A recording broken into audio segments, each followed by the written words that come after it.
এই যারা কেরেজ দেয় তোমাকে নতুন খেলা আমি দেখাইতেছি করে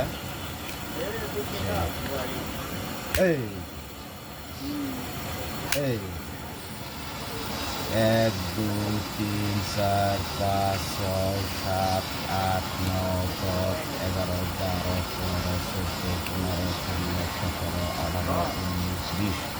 21 22 23 24 25 26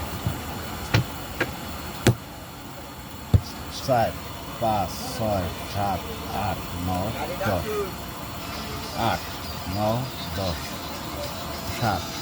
8 9 10 পয়েন্ট হিসাব করো 4 8 4 12 12 সাথে 19 19 নম্বরে কাঠ বেরোবো কি এখন জানা আছে তোমরা 19 নম্বর কাঠ বেরোবো বাসের ভাই সিরার টিক্কা দেখি বাইর করেন দেখি 1 2 3 4 5 6 7 8 9 10 11 12 13 14 15 16 17 18 সিরার টিক্কা বেরেন না গো কিন্তু এই যে 19 হাসাই তো বেরেলো দেখি এটা তো খাতরা খেলা আর না ম্যাজিক জানুন নি না আমরা জানি না